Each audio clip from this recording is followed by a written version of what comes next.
한국 기업 하나 죽이는 건 일도 아니다.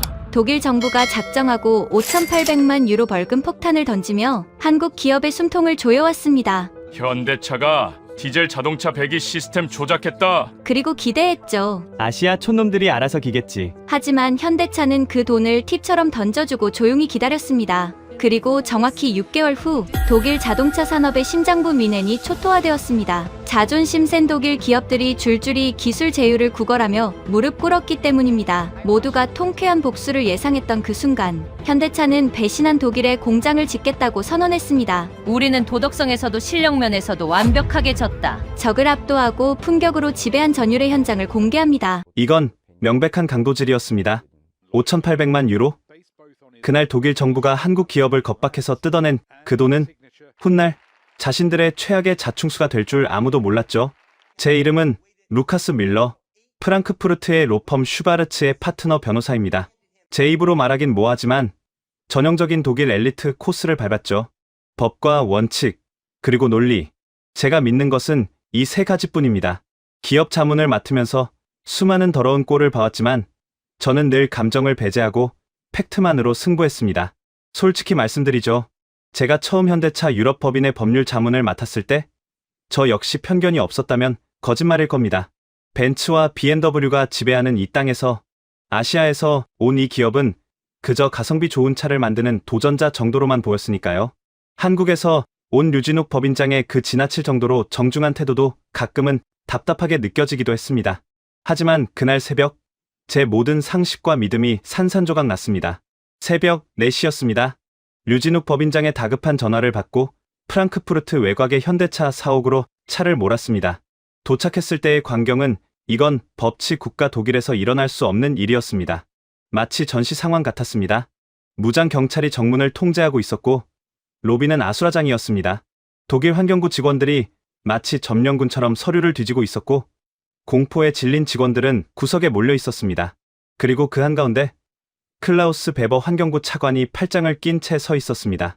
차기 장관을 노리는 야심가이자 공공연하게 비유럽 기업을 배척하는 국수주의자. 제가 가장 경멸하는 부류의 인간이었죠. 저는 류진욱 법인장 곁으로 다가갔습니다. 평소 냉철하던 그의 얼굴도 하얗게 질려 있었습니다. 밀러 변호사님, 이게 무슨... 법인장님, 침착하십시오. 영장은 확인하셨습니까? 제가 베버에게 다가가 항의하려던 찰나 베버가 먼저 서류 뭉치를 제 가슴팍에 툭 던졌습니다. 아, 루카스, 자네가 이 한국 친구들 변호사였나? 수임료는 꽤 짭짤하겠어? 비아냥거리는 말투. 저는 끓어오르는 화를 누르고 서류를 펼쳤습니다. 행정처분 사전 통지서. 내용은 배출가스 데이터, 조작 혐의 및 미세 플라스틱 배출 기준 위반. 과징금은 5,800만 유로, 한화로 약 850억 원이었습니다. 숨이 턱 막혔습니다. 5,800만 유로. 현대차 유럽법인 한 해 영업이익의 30%가 넘는 금액이었습니다. 하지만 더 충격적인 건 사유였습니다. 미세 플라스틱 배출 기준 위반. 이게 무슨 소리입니까? 차관님? 현대차의 배터리 냉각 시스템은 이미 3년 전에 독일 기술 검사 협회 튜프의 최고 등급 인증을 받았습니다. 그런데 이제 와서 위반이라뇨? 근거 데이터는 어디 있습니까? 제 항의에 베버는 코웃음을 쳤습니다. 근거? 루카스, 자네 아직도 순진하군. 우리 환경부가 곧 근거야. 아시아 놈들이 싼 부품 써서 우리 독일의 공기를 더럽히는 거 업계에 공공연한 비밀 아닌가? 억울하면 소송 걸라고 해. 대법원까지 한 5년 걸리려나? 그동안 판매 정지 처분은 계속될 테지만 소름이 끼쳤습니다. 이건 법 집행이 아니었습니다. 정치적 사냥이었습니다. 선거를 앞두고 지지율이 떨어진 집권당이 만만한 외국 기업 하나를 골라 독일의 자존심을 지킨다는 명분으로 벌이는 추악한 쇼였습니다. 제가 그토록 자랑스러워했던 독일의 법과 원칙이 권력 앞에서 얼마나 무기력하게 무너지는지 똑똑히 목격하는 순간이었습니다. 저는 류진욱 법인장을 돌아봤습니다. 이 부당함에 맞서 싸워야 한다고? 당장 가처분 신청을 내고 언론에 폭로해야 한다고 말하려 했습니다. 한국인들의 그 불같은 성미라면 당장이라도 책상을 엎었을 거라 생각했죠. 그런데 류 법인장의 반응은 제 예상을 완전히 빗나갔습니다. 그는 천천히 안경을 고쳐 쓰더니 로비 구석의 기둥 쪽을 잠시 응시했습니다. 그곳엔 어둠 속에 파묻힌 채 이 상황을 즐기는 듯한 검은 양복의 동양인 남자가 서 있었습니다. 시선을 거둔 류 법인장이 베버 차관을 똑바로 쳐다보며 말했습니다. 목소리는 놀라울 정도로 차분했습니다. 알겠습니다. 네, 뭐라고 하셨습니까? 제가 잘못 들은 줄 알고 되물었습니다. 베버 차관 역시 당황한 기색이 역력했습니다. 5,800만 유로 내겠습니다. 오늘 중으로 전액 입금될 겁니다. 로비에 정적이 흘렀습니다. 류법인장님, 미치셨습니까? 이건 혐의를 인정하는 꼴입니다. 저들이 원하는 게 바로 이겁니다. 현대차가 굴복했다는 그림이요. 제가 류법인장의 팔을 잡고 말렸지만 그는 제 손을 부드럽게 뿌리쳤습니다. 그리고 베버 차관에게 한 걸음 다가가 아주 낮고 싸늘한 목소리로 말했습니다. 돈이 필요하셨으면 차라리 국어를 하시지 그러셨습니까? 이렇게 천박하게 굴지 였다. 가져가세요. 팁이라고 생각하겠습니다. 이 오만한 자식이. 베버가 얼굴이 불그락불락해져서 소리를 질렀지만 류법인장은 이미 미련 없이 등을 돌린 뒤였습니다. 엘리베이터에 단둘이 남겨졌을 때 저는 도저히 참을 수가 없어서 따져 물었습니다.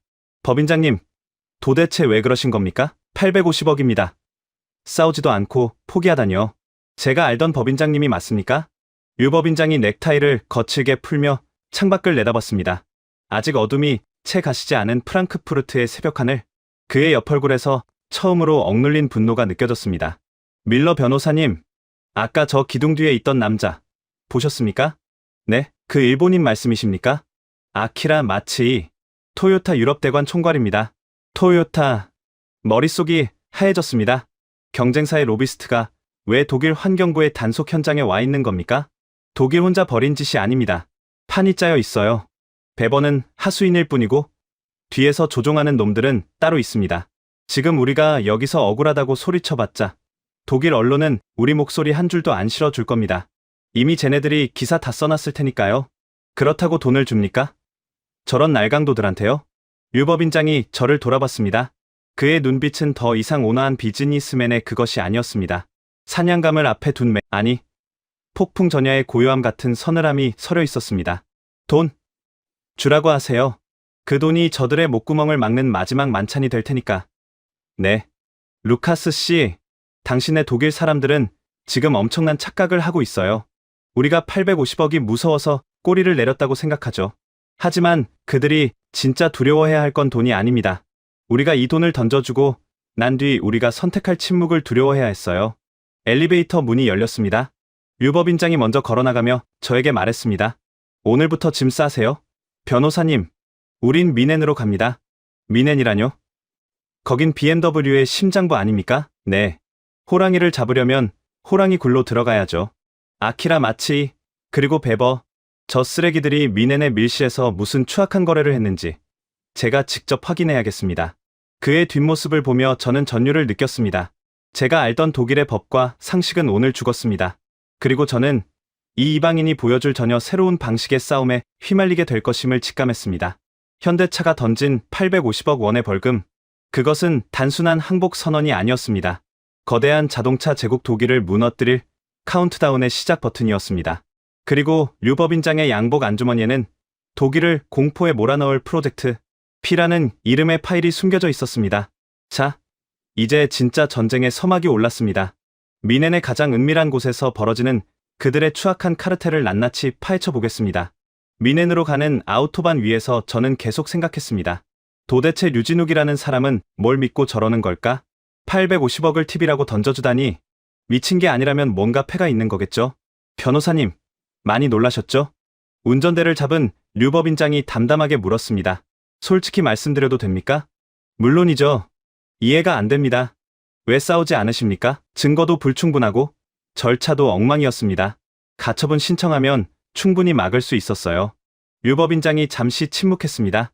그러더니 백미러로 뒷좌석을 힐끗 보며 말했습니다. 루카스 씨, 저 뒤에 차 보이시죠? 백미러를 봤습니다. 검은색 세단 한 대가 우리를 따라오고 있었어요. 프랑크푸르트 나올 때부터 따라붙었습니다. 아마 토요타 쪽에서 붙인 미행이겠죠? 소름이 끼쳤습니다. 일본 기업이 왜 우리를 감시하는 겁니까? 아까 사옥에서 본 그 남자, 아키라 마츠이, 토요타 유럽 대관 총괄입니다. 대관이 뭔지 아시죠? 로비스트 아닙니까? 네. 정치인 매수하고, 언론 조작하고, 경쟁사 발목 잡는 게 직업인 사람입니다. 그런 자가 왜 독일 환경부 단속 현장에 있었을까요? 저는 대답하지 못했습니다. 머릿속이 복잡해졌어요. 우연이 아닙니다. 변호사님, 오늘 벌어진 일 전부 짜여진 각본이에요. 우리가 싸우면 싸울수록 저들 손바닥 위에서 놀아나는 겁니다. 그래서 돈을 주고 나온 겁니까? 시간을 산 겁니다. 저들이 승리감에 도취해 있는 동안 우리는 진짜 전쟁을 준비해야 해요. 그때 류법인장의 휴대폰이 울렸습니다. 화면을 보더니 표정이 굳었어요. 왔군요. 누구입니까? 내부자입니다. 미넨에서 만나기로 한 사람이에요. 미넨에 도착한 건 저녁 무렵이었습니다. 류법인장은 시내 중심가 대신 외곽의 작은 마을로 차를 몰았어요. 좁은 골목길을 돌고 돌아 도착한 곳은 낡은 맥주집이었습니다. 여기서 만납니까? 눈에 띄지 않는 곳이 필요합니다. 맥주집 안은 어둡고 텅 비어 있었어요. 구석 자리에 한 남자가 앉아 있었습니다.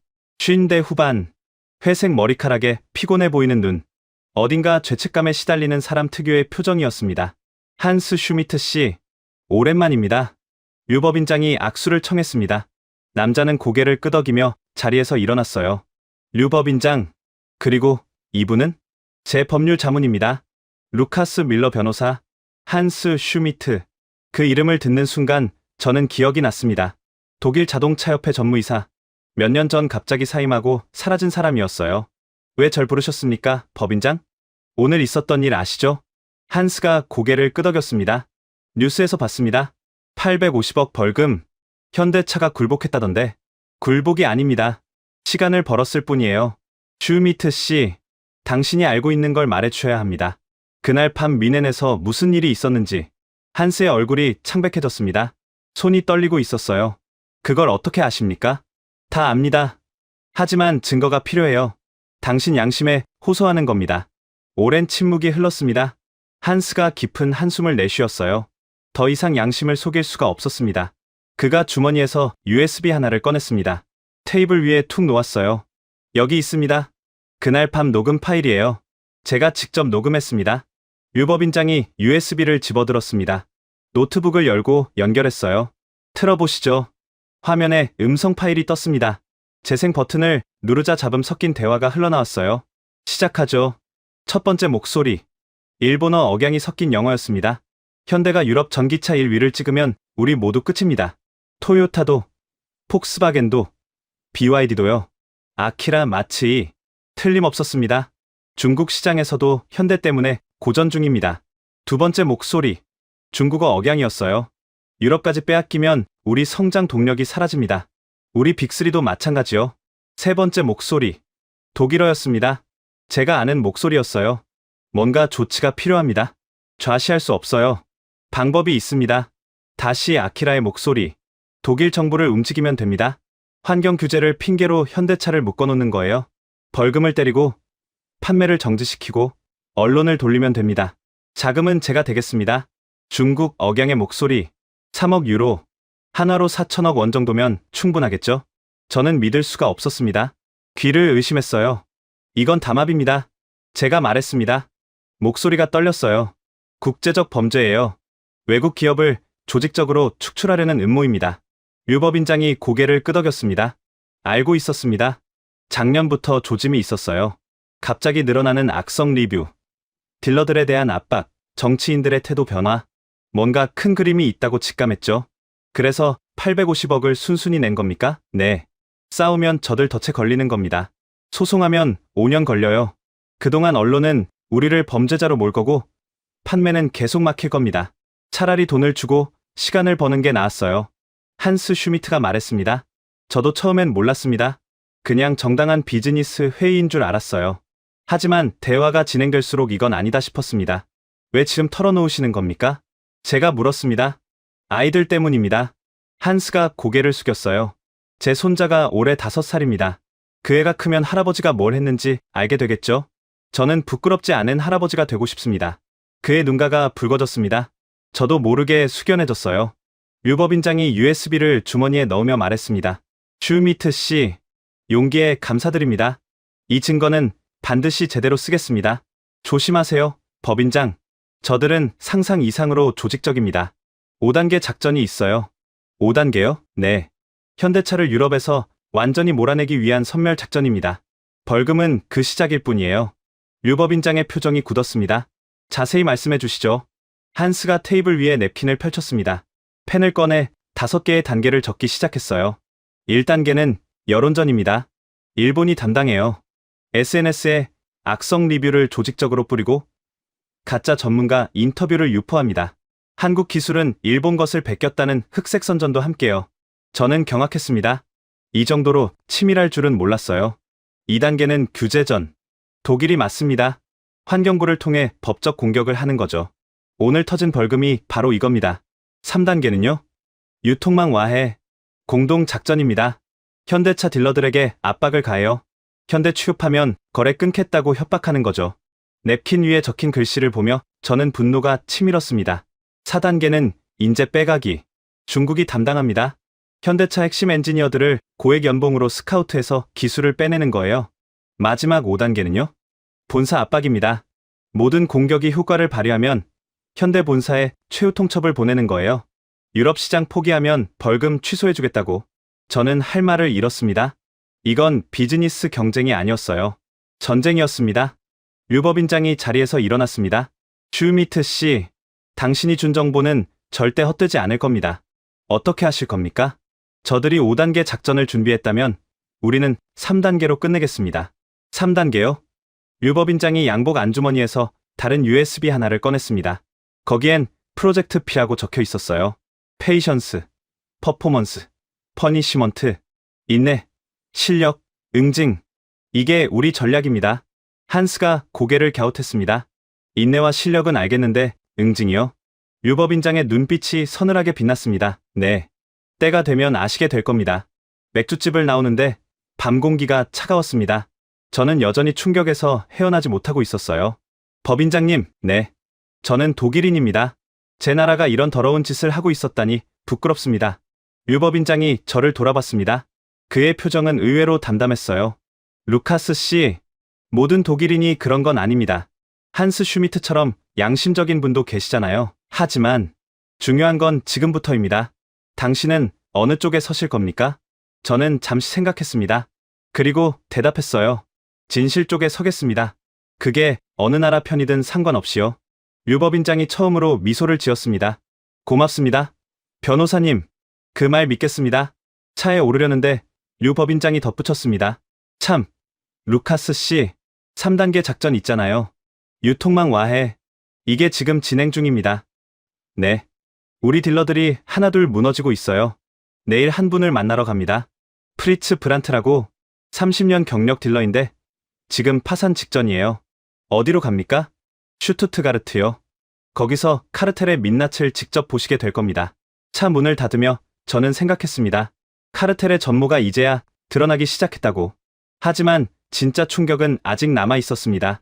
슈투트가르트로 향하는 길, 창밖으로 펼쳐진 독일의 전원 풍경이 아름다웠지만 제 마음은 무거웠습니다. 어젯밤들은 녹음 파일이 계속 귓가에 맴돌았어요. 3억 유로, 4천억 원. 그 돈으로 한국 기업 하나를 죽이려 한 겁니다. 제 조국 독일이 일본, 중국과 손잡고요. 다 왔습니다. 류법인장이 차를 세웠습니다. 작은 자동차 대리점 앞이었어요. 간판에 현대 로고가 붙어 있었지만 쇼룸은 텅 비어 있었습니다. 여기가 프리츠 브란트 씨 딜러십입니까? 네. 30년 전 처음 현대차를 독일에 들여온 분이에요. 우리한테는 은인 같은 분이죠. 안으로 들어가자 50대 후반의 남자가 의자에 앉아 있었습니다.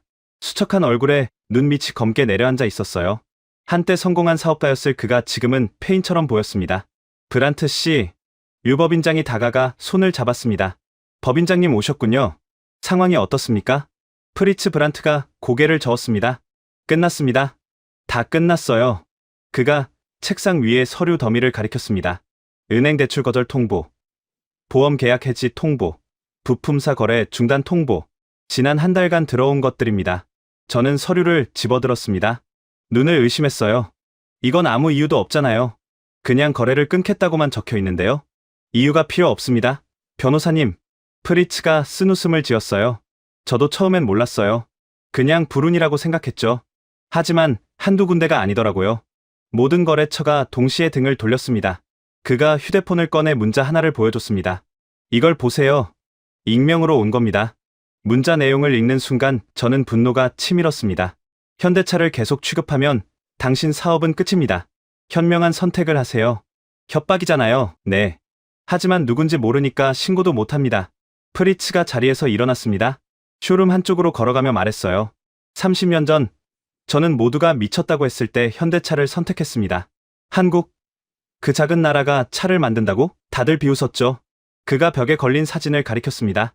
젊은 시절에 그가 첫 번째 현대차 앞에서 웃고 있는 사진이었어요. 하지만 저는 믿었습니다. 이 차에서 뭔가 다른 걸 느꼈거든요. 정성이랄까, 혼이랄까, 싸구려 차가 아니었어요. 그래서 30년을 버틴 겁니까? 네. 그리고 증명됐죠. 현대차는 이제 유럽에서 가장 잘 팔리는 브랜드가 됐습니다. 제 선택이 옳았던 거예요. 그의 눈가가 붉어졌습니다. 근데 지금 그 모든 게 무너지고 있어요. 30년을 쌓아온 게 한 달 만에 무너졌습니다. 류법인장이 프리츠의 어깨에 손을 얹었습니다. 브란트 씨, 포기하지 마세요. 우리가 반드시 해결하겠습니다. 어떻게요? 저들은 너무 강해요. 독일 정부까지 끌어들였잖아요. 방법이 있습니다. 류법인장이 단호하게 말했어요. 믿어주세요. 6달만 버텨주시면 됩니다. 6달이요? 네. 그때쯤이면 상황이 완전히 바뀔 겁니다. 제가 약속드립니다. 프리츠가 류법인장을 바라봤습니다. 오랜 침묵 끝에 그가 고개를 끄덕였어요. 알겠습니다. 법인장님을 믿겠습니다. 30년 신뢰가 있으니까요. 딜러십을 나오며 저는 류법인장에게 물었습니다. 법인장님, 6달 후에 뭐가 있는 겁니까? IAA 모빌리티요. 미넨 모터쇼 말씀이십니까? 네. 세계 최대 자동차 박람회. 우리는 거기서 세상을 뒤집을 겁니다. 저는 반신반의했습니다. 모터쇼 하나로 이 거대한 카르텔을 깰 수 있을까요? 솔직히 말씀드려도 됩니까? 법인장님? 물론이죠. 희망적으로 들리지 않습니다.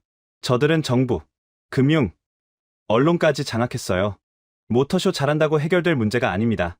류법인장이 차를 세웠습니다. 저를 돌아보며 말했어요. 루카스 씨, 한국에 이런 말이 있습니다. 뭡니까? 말이 씨가 된다. 무슨 뜻이죠? 싸워봤자 진다고 생각하면 진짜 지게 됩니다. 하지만 이긴다고 믿으면 방법이 보여요. 저는 지금 그 방법을 찾았습니다. 프로젝트 P 말씀이십니까? 네.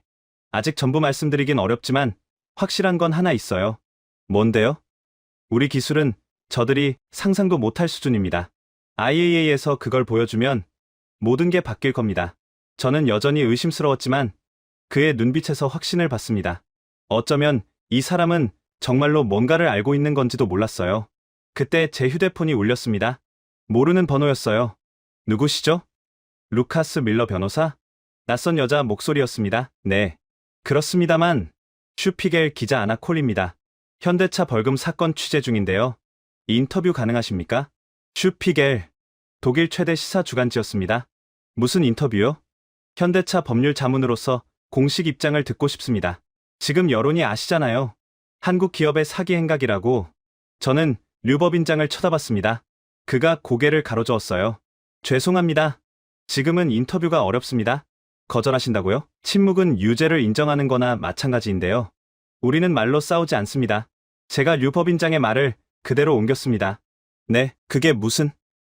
때가 되면 보여드리겠습니다. 전화를 끊었습니다. 류법인장이 미소 지었어요. 잘하셨습니다. 정말 이래도 되는 겁니까? 언론이 우릴 죽이고 있는데 죽이게 놔두세요. 높이 올라갈수록 떨어질 때 더 아픕니다. 저들이 우리를 바닥까지 밀어붙이면 반등할 때 충격도 더 클 겁니다. 저는 고개를 저었습니다. 이해가 안 됐어요. 어떻게 이렇게 침착할 수 있는 거죠? 한 가지만 더 보여드리겠습니다. 류법인장이 노트북을 열었습니다. 화면에 SNS 분석 자료가 떴어요. 이거 보세요. 지난 석 달간 현대차 관련 악성 리뷰 데이터입니다. 그래프를 보는 순간 소름이 끼쳤습니다. 특정 시점부터 악성 댓글이 수직 상승했어요. 이게 자연 발생적으로 보입니까? 아니요. 조직적입니다. 맞아요. 그리고 이것 좀 보세요. 다른 화면을 열었습니다. 댓글 내용을 분석한 자료였어요. 이 댓글들 문장 구조가 거의 똑같습니다. 같은 템플릿으로 작성된 거예요. 보시거나 조직적으로 교육받은 알바들이 쓴 겁니다. 증거가 됩니까? 그 자체로는 약해요. 하지만 한스 슈미트가 준 녹음 파일과 합치면 충분히 강력한 무기가 됩니다. 류법인장이 노트북을 닫았습니다. 루카스 씨, 저들은 5단계 작전을 세웠지만 한 가지 계산 못한 게 있어요. 뭔데요? 우리도 준비하고 있었다는 겁니다. 아니, 우리가 더 오래 준비했어요. 얼마나요? 5년입니다. 5년이요? 네. 5년 전부터 유럽 시장을 위협할 거라는 걸 알았습니다. 그래서 미리 대비했어요. 프로젝트 P는 그때 시작된 겁니다. 저는 경악했습니다. 5년 전이면 현대차가 유럽에서 본격적으로 성장하기도 전이었어요. 어떻게 그걸 예측했습니까? 예측이 아니라 역사에서 배운 겁니다. 토요타가 80년대 미국에서 당한 거 아시죠? 자발적 수출 규제. 일본 차가 잘 나가니까 미국이 규제로 발목 잡았어요. 알고 있습니다. 같은 일이 우리한테도 일어날 거라고 봤습니다. 그래서 준비한 거예요. 언젠가 올 그 싸움을 위해서. 류법인장의 눈빛이 빛났습니다. 변호사님, 저들은 우리를 얕봤어요. 작은 나라 한국, 자동차 역사 겨우 60년. 뭘 알겠냐고 생각했겠죠. 하지만 그게 저들의 가장 큰 실수입니다. 무슨 말씀이시죠? 우리는 살아남기 위해 싸워온 민족이에요. 외세에 짓밟히고, 전쟁에 찢기고, 그래도 일어났습니다. 독일이건 일본이건 중국이건 우리를 무시했던 자들은 언제나 후회했어요. 그의 목소리에 힘이 들어갔습니다.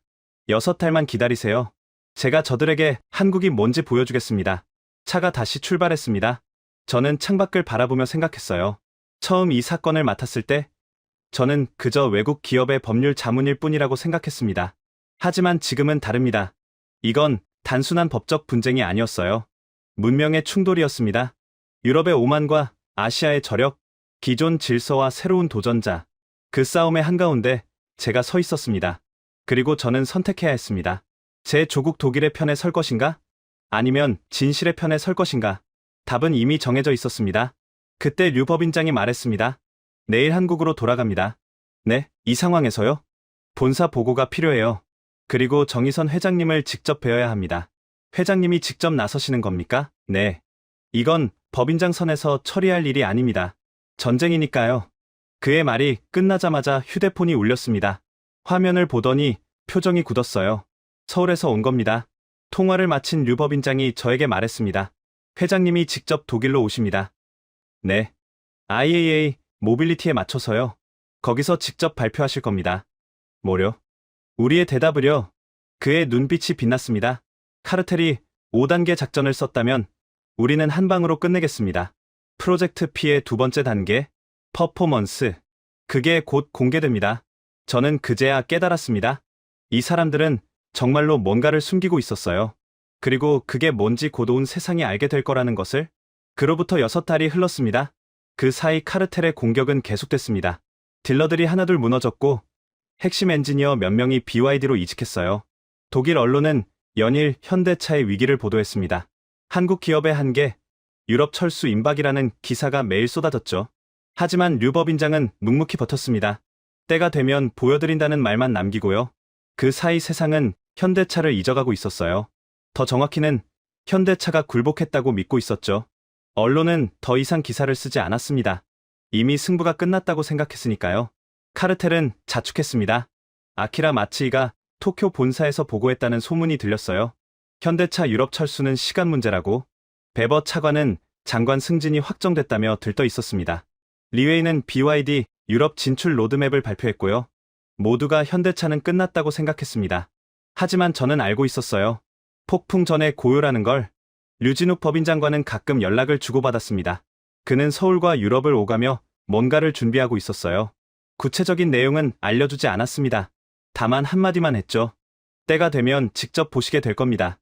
그러던 어느 날 미넨에서 만나자는 연락이 왔습니다. IAA 모빌리티 개막 일주일 전이었어요. 미넨 공항에서 류법인장을 만났습니다. 오랜만에 본 그는 지쳐 보였지만 눈빛만은 여전히 날카로웠어요. 잘 오셨습니다. 변호사님, 6달 만입니다. 그동안 뭘 하신 겁니까? 보여드리죠. 그가 저를 데리고 간 곳은 미넨 외곽의 한 창고였습니다. 겉보기엔 평범한 물류 창고였어요. 하지만 안으로 들어가는 순간 저는 말을 잃었습니다. 거대한 공간에 자동차 한 대가 덮개를 쓰고 서 있었습니다. 주변에는 한국에서 온 것으로 보이는 엔지니어 수십 명이 분주하게 움직이고 있었어요. 이게 뭡니까? 프로젝트 P의 핵심입니다. 류법인장이 덮개 끝을 잡았습니다. 아이오닉 9. 세상에 한 번도 본 적 없는 차입니다. 덮개가 벗겨졌습니다. 저는 숨이 멎는 줄 알았어요. 유선형의 아름다운 실루엣, 미래에서 온 것 같은 디자인. 하지만 진짜 충격은 외관이 아니었습니다. 이 차의 배터리를 보세요. 류법인장이 차 밑을 가리켰습니다. 차세대 고체 배터리입니다. 세계 최초 양산이에요. 고체 배터리요? 그건 아직 상용화가 안 됐다고 했습니다. 우리가 해냈어요. 엔지니어 한 명이 다가와 설명했습니다. 일회 충전으로 850km 주행이 가능합니다. 급속 충전 10분이면 80%가 충전돼요. 그게 가능합니까? 보여드리죠. 그가 배터리 셀 하나를 꺼냈습니다. 그리고 놀랍게도 못으로 그걸 관통했어요. 뭐 하시는 겁니까? 제가 소리쳤지만 아무 일도 일어나지 않았습니다. 불도, 연기도, 폭발도 없었어요. 이 배터리는 액체 전해질이 없습니다. 그래서 물리적으로 화재가 불가능해요. 이게 우리 기술입니다. 저는 할 말을 잃었습니다. 독일 자동차 업계가 10년 후에나 가능할 거라고 했던 기술이었어요. 그런데 한국이 이미 해낸 겁니다. 이게 다가 아닙니다. 류법인장이 차 문을 열었습니다. 앉아보세요. 운전석에 앉자 대시보드에 화면이 떴습니다. 고급 자율주행 레벨 3+입니다. 고속도로에서는 운전자 개입 없이 목적지까지 갑니다. 레벨 3+요? 그것도 아직? 우리는 됩니다. 시연이 시작됐습니다. 차가 스스로 창고 밖으로 나가 주변을 돌았어요. 핸들에 손 한 번 안 댔는데 완벽하게 주행했습니다. 차에서 내린 저는 한참 동안 말이 안 나왔습니다. 어떻게 이게 가능한 겁니까? 6년 전부터 준비했습니다. 류법인장이 대답했어요. 정의선 회장님의 지시였어요. 언젠가 우리를 막으려는 세력이 나타날 거다. 그때를 대비해서 압도적인 기술을 준비하라고. 6년 전에요? 네. 그래서 이게 가능했습니다. 저들이 음모를 꾸미는 동안 우리는 기술을 쌓았어요. 저는 고개를 저었습니다. 경이로웠어요. 그런데 왜 지금까지 숨기신 겁니까? 이게 있으면 진작 반격할 수 있었잖아요. 타이밍이 중요합니다. 변호사님, 류법인장이 창밖을 바라봤습니다. 6달 전에 이걸 공개했다면 어땠을까요? 걸금 맞고 억울해서 내놓은 것처럼 보였을 겁니다. 패자의 발악으로 비쳤겠죠. 그래서 기다린 겁니까? 네. 저들이 승리감에 도취하게 놔뒀습니다. 우리가 굴복했다고 믿게요. 그래야 반전이 더 강렬하니까. 그가 저를 돌아봤습니다. IAA 개막식에서 이걸 공개합니다. 전 세계 자동차 업계가 지켜보는 자리에서요. 저들의 홈그라운드에서 저들을 압도하는 겁니다. 폭스바겐, BMW, 토요타가 다 모이는 자리에서요. 네. 호랑이 굴에서 호랑이를 잡는 거죠. 저는 소름이 끼쳤습니다. 대담한 계획이었어요. 하지만 동시에 완벽했습니다. 그런데 법인장님, 기술만으로 충분합니까? 저들은 정치, 언론, 금융까지 장악했잖아요. 그래서 3단계가 있는 겁니다. 퍼니시먼트 말씀이시죠? 응징, 네. 아직 공개할 때가 아니지만 한 가지만 말씀드릴게요. 류법인장이 USB를 꺼냈습니다. 한스 슈미트가 준 녹음 파일이 들어있는 것이었어요. 이건 우리가 승리한 후에 공개합니다. 왜요? 지금 공개하면 패자의 변명이 됩니다. 하지만 승자가 된 후에 공개하면 진실이 됩니다. 여론이 완전히 뒤집혀요. 저는 감탄했습니다. 철저한 계획이었어요. 법적으로도 완벽했고 학적으로도 빈틈이 없었습니다. 법인장님, 한 가지만 물어봐도 됩니까? 뭔데요? 왜 이렇게까지 하시는 겁니까? 그냥 유럽 시장 포기하고 다른 데 집중할 수도 있잖아요. 중국이나 동남아처럼. 류법인장이 한참 동안 창밖을 바라봤습니다. 그러더니 조용히 대답했어요. 제 아버지 이야기해드릴까요? 네. 제 아버지는 현대자동차 초창기 생산직이셨습니다. 폰이라는 차 아시죠? 한국 최초의 고유 모델. 그 조립 라인에서 일하셨어요. 그러셨군요. 그때 아버지가 자주 하시던 말씀이 있어요. 언젠가 우리 차가 벤츠 옆에 서는 날이 올 거라고. 아무도 안 믿었지만 아버지는 믿으셨어요. 류법인장의 목소리가 떨렸습니다. 몇 년 전에 돌아가셨습니다. 제가 유럽 법인장 된 거 보시고요. 마지막에 이러셨어요. 이제 벤츠 옆에 설 수 있겠구나. 저는 아무 말도 못했습니다. 그래서 물러설 수 없습니다. 이건 제 싸움이 아니에요. 아버지 세대의 꿈이고 한국 자동차 산업 60년의 역사입니다. 그걸 여기서 무너뜨릴 순 없어요. 그가 저를 똑바로 쳐다봤습니다. 변호사님, 일주일 후에 모든 게 결정됩니다. 거기 와주시겠습니까? IAA요? 네. 역사의 현장에 함께해 주세요. 저는 고개를 끄덕였습니다. 가겠습니다. 류법인장이 손을 내밀었습니다. 저는 그 손을 잡았어요. 고맙습니다. 진짜 싸움은 이제부터입니다. 창고를 나오며 저는 생각했습니다. 6달간의 침묵. 그건 굴복이 아니었어요. 폭풍 전의 고요였습니다. 그리고 그 폭풍이 이제 막 시작되려 하고 있었습니다. IAA 모빌리티 개막일. 미넨 전 시장은 인산인해였습니다.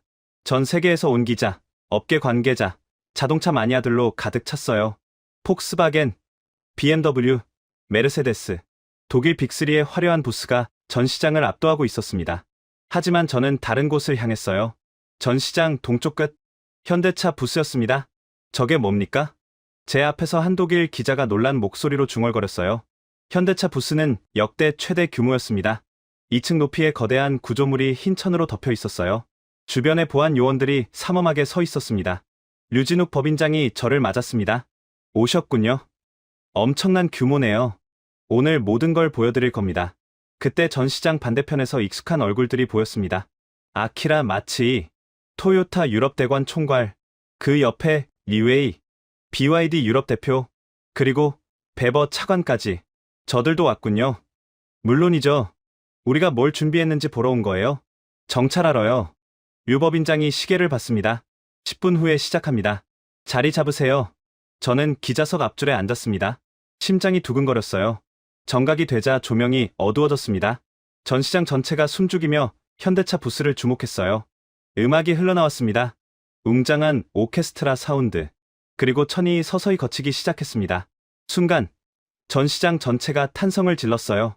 아이오닉 9, 은빛 유선형 보디가 조명을 받아 빛나고 있었습니다. 미래에서 온 우주선 같았어요. 하지만 아름다움만이 아니었습니다. 류진욱 법인장이 무대에 올랐습니다. 여러분, 오늘 저는 자동차의 미래를 보여드리겠습니다. 그가 버튼을 누르자 거대한 화면에 스펙이 떴습니다. 1회 충전 850km, 10분 급속 충전 80%, 고급 자율주행 레벨 3+, 차세대 고체 배터리 세계 최초 양산. 회장 전체가 술렁였습니다. 여기저기서 감탄이 터져나왔어요. 거짓말이야. 저건 불가능해. 제 옆에 앉은 독일 기자가 중얼거렸습니다. 하지만 류 법인장은 담담하게 말을 이었어요. 증명해드리죠. 무대 위에 배터리 셀이 놓였습니다. 엔지니어가 못을 들고 나왔어요. 저게 뭐 하는 거야? 관객들이 수군거렸습니다. 그리고 엔지니어가 배터리에 못을 박았어요. 비명이 터질 뻔했습니다. 하지만 아무 일도 일어나지 않았어요. 불도, 연기도, 폭발도 없었습니다. 이 배터리는 물리적으로 화재가 불가능합니다. 류 법인장이 말했습니다. 이게 우리 기술입니다. 이게 한국입니다. 전 시장이 폭발했습니다. 박수와 환호가 쏟아졌어요. 저는 카르텔 쪽을 봤습니다. 아키라 마츠의 얼굴이 창백해져 있었어요. 리웨이는 휴대폰을 들고 급하게 통화하고 있었습니다. 베버 차관은 입이 딱 벌어진 채로 굳어 있었어요. 하지만 진짜 쇼는 지금부터였습니다. 자율주행을 보여드리겠습니다. 아이오닉 9이 무대에서 스스로 움직이기 시작했습니다. 운전석에는 아무도 없었어요. 차가 전시장 안을 천천히 돌았습니다. 장애물을 피하고 사람들 사이를 지나가고 완벽하게 원래 자리로 돌아왔어요. 기립박수가 터졌습니다. 저는 눈물이 날 것 같았어요. 독일인으로서 굴욕적이었지만 동시에 경외심을 느꼈습니다. 이게 한국인가? 이게 현대차인가? 발표가 끝난 후 기자 간담회가 열렸습니다. 질문이 쏟아졌어요. 가격은 얼마입니까? 폭스바겐 ID7보다 25% 저렴합니다. 또 한 번 탄성이 터졌습니다. 더 좋은 기술에 더 싼 가격. 압도적이었어요. 출시 일정은요? 내년 상반기 유럽 출시입니다. 생산은 어디서 합니까? 현재 한국 울산 공장입니다. 하지만 류 법인장이 잠시 말을 멈췄어요. 그리고 폭탄을 터뜨렸습니다. 독일 공장 건설을 검토 중입니다. 네, 독일이요? 네. 유럽 현지 생산을 위해서요. 구체적인 내용은 추후 발표하겠습니다. 회장이 다시 술렁였습니다. 현대차가 독일에 공장을 짓는다고? 폭스바겐의 안방에? 저는 카르텔 쪽을 다시 봤습니다. 그들은 이미 자리를 떴어요. 도망치듯 빠져나가고 있었습니다. 간담회가 끝난 후 류 법인장이 저에게 다가왔습니다. 어떠셨습니까? 압도적이었습니다. 시작일 뿐이에요. 시작이라고요? 네. 아직 3단계가 남았잖아요. 그가 시계를 봤습니다. 이틀 후 베를린에서 골든 스티어링 시상식이 열립니다. 그거요. 독일 최고 권위 시상식.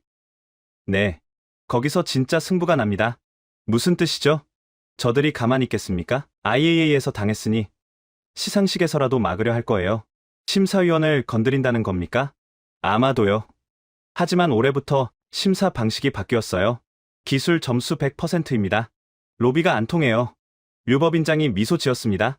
그래서 기다렸습니다. 우리 기술이 인정받을 무대를요. 저는 IAA 전시장을 둘러봤습니다. 아직도 현대차 부스 앞에 인파가 몰려 있었어요. 폭스바겐과 토요타 부스는 한산했습니다. 역전이 시작됐군요. 아직 아닙니다. 류법인장이 고개를 저었어요. 시상식에서 이겨야 진짜 역전입니다. 저들의 홈에서, 저들의 규칙으로, 저들을 이기는 거예요. 그래야 완벽합니다. 자신 있으십니까? 기술에 자신 있습니다. 우리 차가 최고라는 걸 세계가 인정할 겁니다. 그의 눈빛이 빛났어요. 그리고 그날 밤 3단계가 시작됩니다. 퍼니시먼트, 네. 응징이요. 류법인장이 양복 안주머니를 두드렸습니다. USB가 들어있는 곳이었어요. 저들이 우리한테 한 짓, 전 세계가 알게 될 겁니다. 저는 등골이 서늘해졌습니다. 폭풍은 아직 끝나지 않았어요. 아니, 진짜 폭풍은 지금부터였습니다.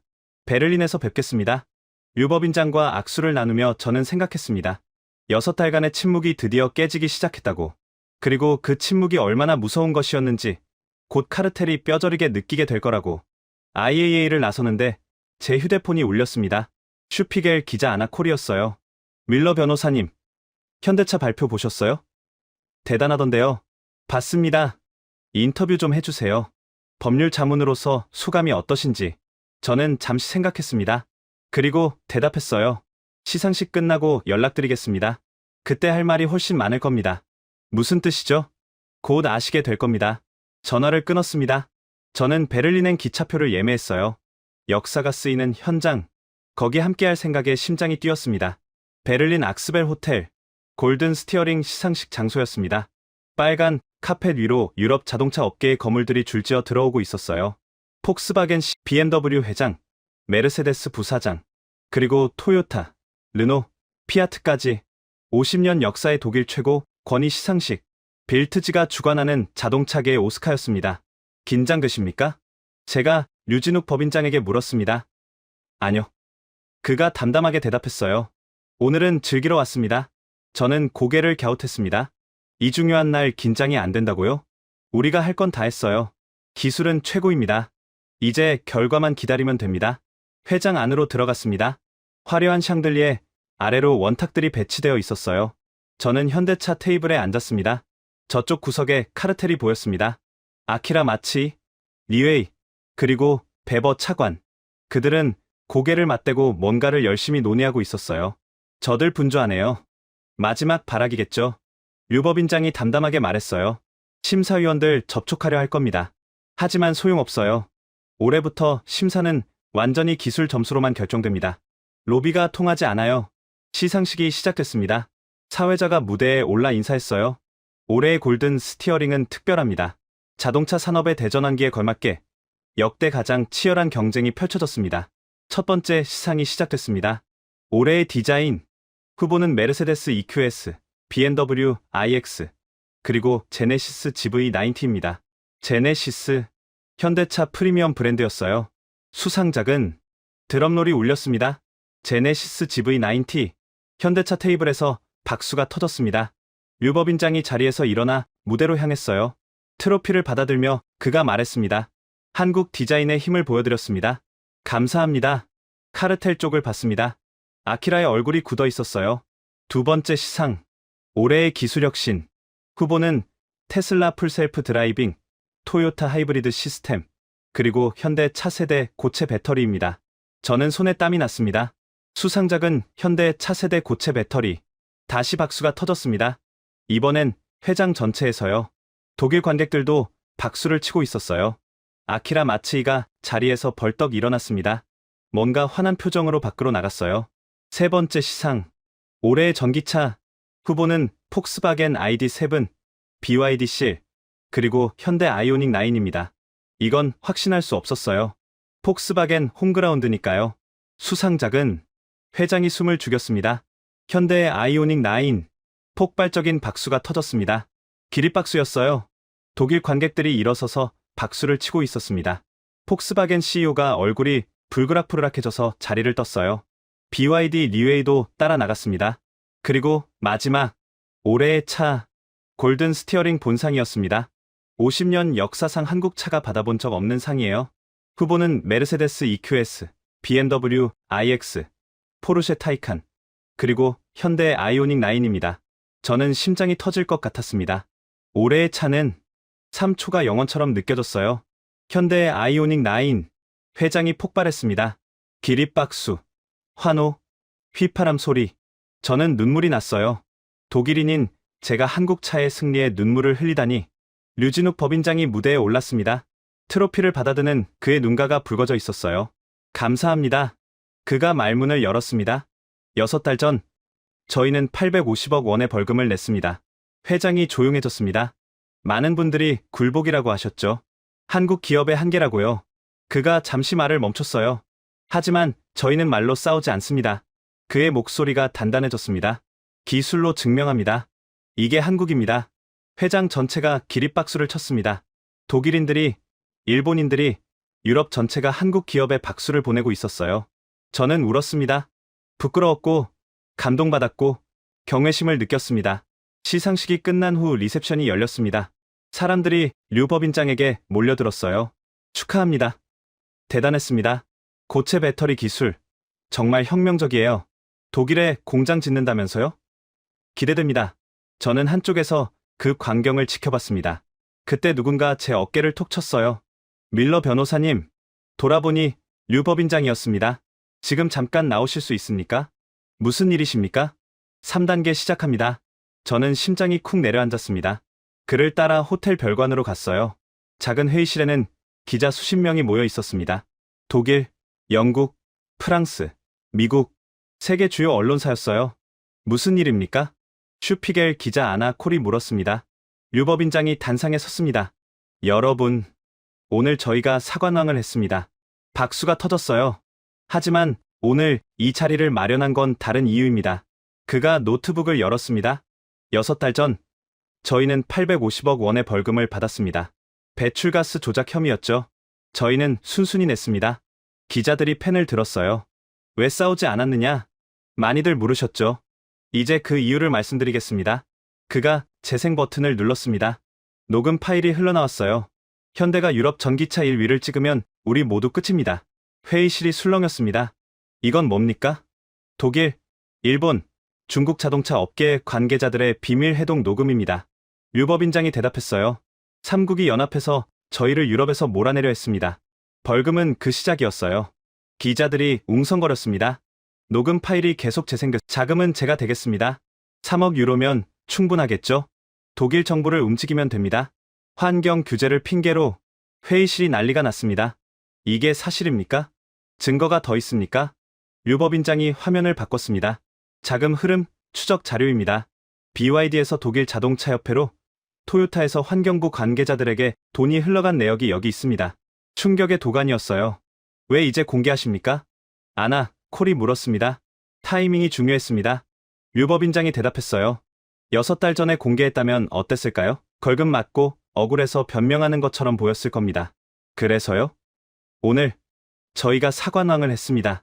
기술력으로 최고임을 증명했어요. 승자가 된 후에 진실을 공개하면 변명이 아니라 팩트가 됩니다. 저는 전율했습니다. 완벽한 타이밍이었어요. 이제 어떻게 하실 겁니까? 관련자들을 고발할 겁니다. 독일 검찰에 이미 자료를 제출했습니다. 회의실이 다시 술렁였어요. 그리고 한 가지 더 말씀드릴 게 있습니다. 류 법인장이 말했습니다. 저희는 복수하러 온 게 아닙니다. 네.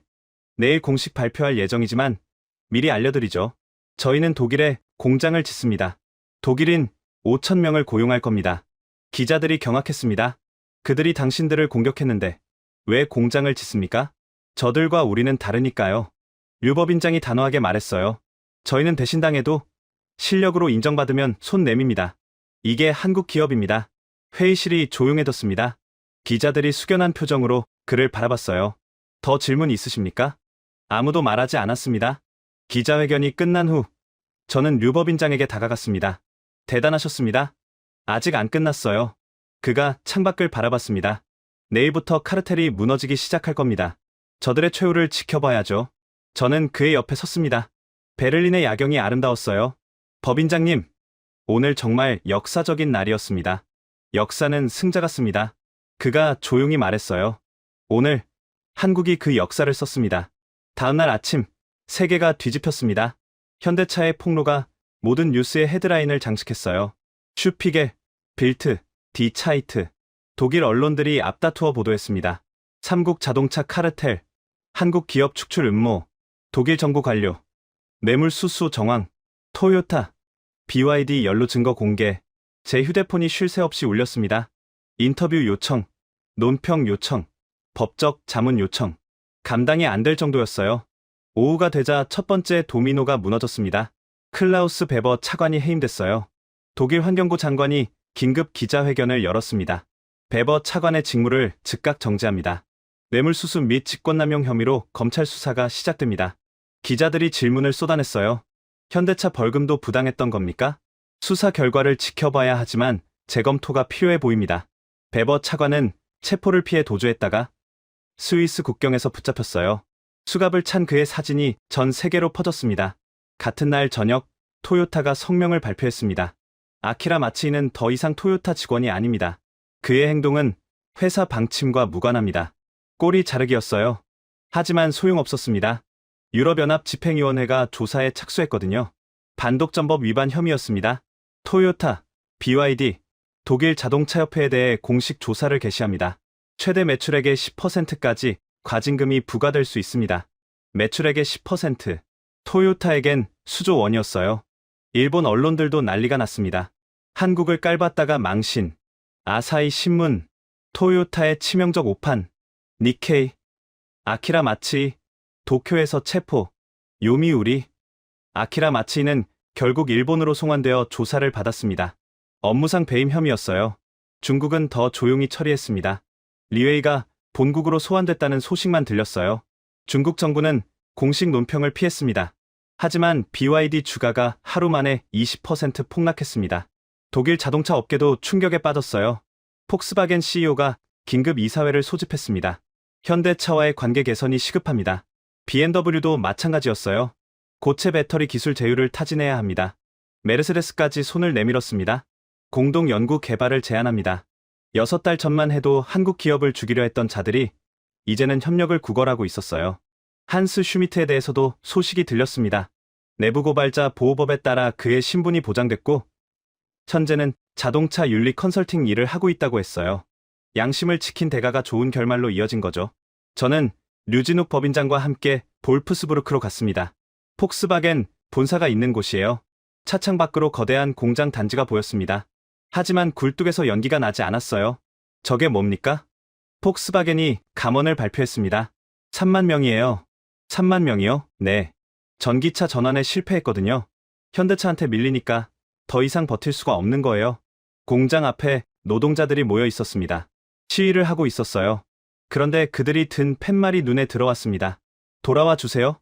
현대. 우리가 틀렸습니다. 저는 숨이 막혔어요. 인트로에서 말씀드렸던 그 장면이었습니다. 독일 엔지니어들이 서툰 한국어로 쓴 팻말. 저게 뭡니까? 현대차 독일 공장이요. 류법인장이 대답했어요. 저 사람들이 취직하고 싶어 하는 겁니다. 폭스바겐에서 잘리니까 현대차에라도 들어가려고요. 저는 말을 잃었습니다. 불과 6달 전, 저들은 현대차를 죽이려 했어요. 한국 기업을 유럽에서 몰아내려 했죠. 그런데 지금은 무릎을 꿇고 있었습니다.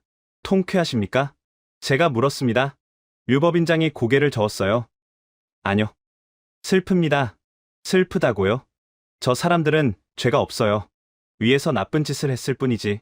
저들은 그냥 열심히 일하던 노동자들입니다. 그가 창밖을 바라봤습니다. 그래서 우리가 공장을 짓는 거예요. 저 사람들한테 일자리를 주려고요. 배신한 나라예요? 배신한 건 정치인들이지. 저 사람들이 아니에요. 류법인장이 저를 돌아봤습니다. 루카스 씨, 한국 사람들은 한이 많아요. 억울한 일 당하면 속에서 불이 나죠. 하지만 우리는 그 한을 원한으로 갚지 않습니다. 그럼 어떻게 합니까? 성공으로 갚아요. 실력으로 인정받아서 저들이 스스로 고개 숙이게 만드는 거죠. 그게 진짜 승리입니다. 저는 그 말에 전율했습니다. 이게 한국인가? 이게 한국 기업인가? 내일 공장 기공식입니다. 류법인장이 말했어요. 거기 와주시겠습니까? 물론이죠. 감사합니다. 그리고 한 가지 부탁이 있어요. 뭔데요? 기공식에서 연설 좀 해주세요. 제가요? 네. 독일인으로서 한마디 해주셨으면 합니다. 저는 잠시 생각했습니다. 그리고 고개를 끄덕였어요. 알겠습니다. 무슨 말을 해야 할지 아직 몰랐습니다. 하지만 분명한 건 하나 있었어요. 진실을 말해야 한다는 것, 독일이 잘못했다는 것, 그리고 현대차가 보여준 품격을 세상에 알려야 한다는 것. 그게 제가 할 수 있는 최소한의 사과였습니다. 프리츠 브란트 딜러에게도 연락이 왔어요. 변호사님, 대박입니다. 무슨 일이에요? 거래처가 다 돌아왔어요. 은행에서도 대출해준대요. 현대차 딜러라고 하니까 오히려 환영하더라고요. 저는 웃음이 났습니다.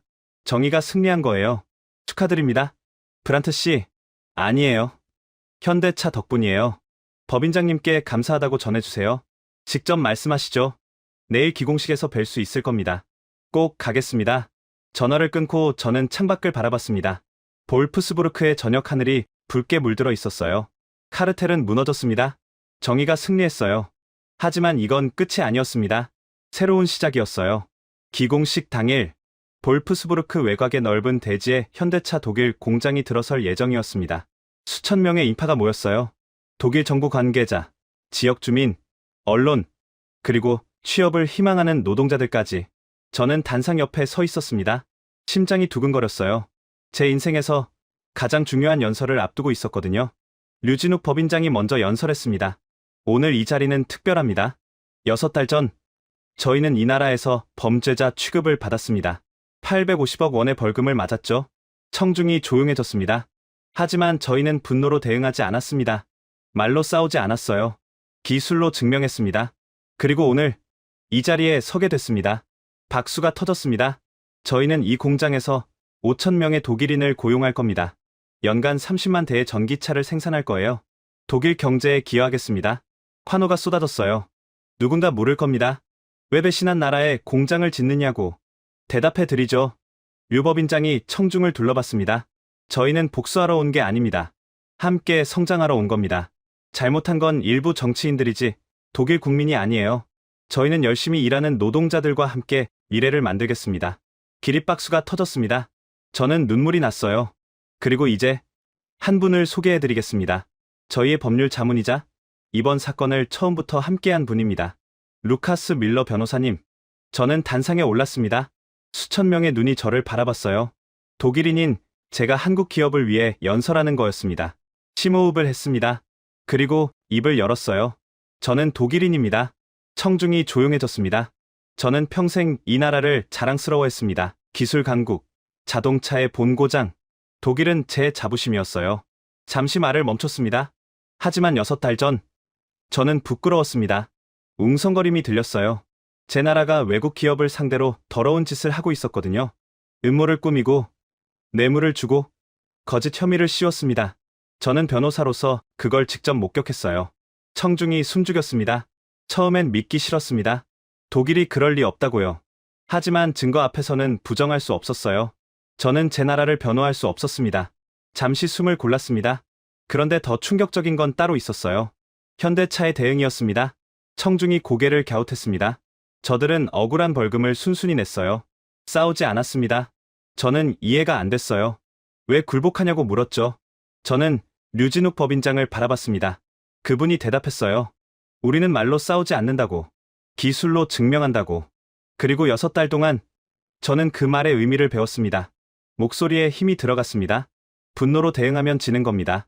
감정에 휩쓸리면 실수해요. 하지만 냉정하게, 실력으로 증명하면 적들이 스스로 무너집니다. 현대차가 그랬어요. 저는 청중을 바라봤습니다. 저는 독일인으로서 사과드립니다. 제 나라가 잘못했어요. 더러운 음모로 외국 기업을 괴롭혔습니다. 죄송합니다. 침묵이 흘렀습니다. 그리고 한국에 감사드립니다. 저희가 저지른 잘못에도 불구하고 손 내밀어 주셔서, 일자리를 주시고 함께 성장하자고 해주셔서 그 품격에 경의를 표합니다. 저는 마지막으로 말했습니다. 저는 독일인입니다. 하지만 오늘만큼은 솔직히 말하겠습니다. 숨을 깊이 들이쉬었어요. 한국이 부럽습니다. 기립박수가 터졌습니다. 독일인들이 일어서서 박수를 쳤어요. 저는 눈물을 닦으며 단상에서 내려왔습니다. 류진욱 법인장이 저를 맞았습니다. 고마웠습니다. 변호사님, 저야말로요. 우리는 악수를 나눴습니다. 기공식이 끝난 후 저는 프리츠 브란트 씨를 만났습니다. 그가 눈물을 글썽이며 제 손을 잡았어요. 변호사님, 감사합니다. 제가 한 건 없어요. 아니에요. 당신이 진실을 말해줬잖아요. 독일인이 독일의 잘못을 인정하기가 얼마나 어려운지 저는 알아요. 그가 류진욱 법인장을 돌아봤습니다. 법인장님, 30년간 현대차와 함께 했는데 오늘이 가장 자랑스러운 날입니다. 저야말로 감사합니다. 브란트 씨, 어려울 때 믿어주셔서. 프리츠가 고개를 끄덕였습니다. 앞으로도 함께하겠습니다. 영원히요. 저는 그 모습을 보며 생각했습니다. 이게 비즈니스인가? 아니었어요. 이건 신뢰였습니다. 30년의 신뢰, 그게 결국 승리한 거예요. 기공식장을 나서는데 류진욱 법인장이 제 옆으로 왔습니다. 루카스 씨. 네. 앞으로도 저희 법률 자문 맡아주시겠습니까? 저는 웃었습니다. 당연하죠. 이렇게 멋진 클라이언트를 어디서 찾겠어요. 그가 미소 지었습니다. 고맙습니다. 함께해서 영광이었습니다. 저는 기공식장을 나서며 하늘을 올려다봤습니다. 볼프스부르크의 하늘이 맑았어요. 6달 전, 저는 외국 기업의 법률 자문일 뿐이라고 생각했습니다. 하지만 지금은 달랐어요. 저는 역사의 한 페이지를 함께 쓴 증인이었습니다. 한국 기업이 유럽의 심장부에서 승리한 역사, 음모와 배신을 기술과 품격으로 이겨낸 역사, 그 역사를 제가 직접 목격했어요. 그리고 저는 깨달았습니다. 진짜 강자는 분노로 싸우지 않는다는 것, 실력으로 증명하고 품격으로 이긴다는 것. 그게 한국이었고, 그게 현대차였습니다. 저는 독일인입니다. 하지만 오늘만큼은 인정합니다. 한국은 대단한 나라예요. 지금까지 루카스 뮬러가 목격한 6개월의 전쟁이었습니다. 결과는 명확합니다. 카르텔은 산산조각 났고 현대차는 유럽 전기차 시장의 왕이 됐습니다. 콧대 높던 독일이 이제는 현대차 공장만 바라보고 있죠. 침묵은 굴복이 아니었습니다. 적을 확실히 부수기 위한 폭풍전의 고요였습니다. 말로 떠들지 않고 오직 실력으로 증명하는 것. 그게 진짜 한국의 품격입니다. 오늘 이야기가 통쾌하셨다면 댓글창에 현대차 화이팅 딱 한 문장만 남겨주세요. 여러분의 응원이 알고리즘을 타고 전 세계로 퍼집니다. 아직 구독 안 하신 분들은 지금 눌러주세요. 다음에도 가슴 뜨거운 승전보로 돌아오겠습니다. 보로 돌아오겠습니다. 보로 돌아오겠습니다. 보로 돌아오겠습니다. 보로 돌아오겠습니다.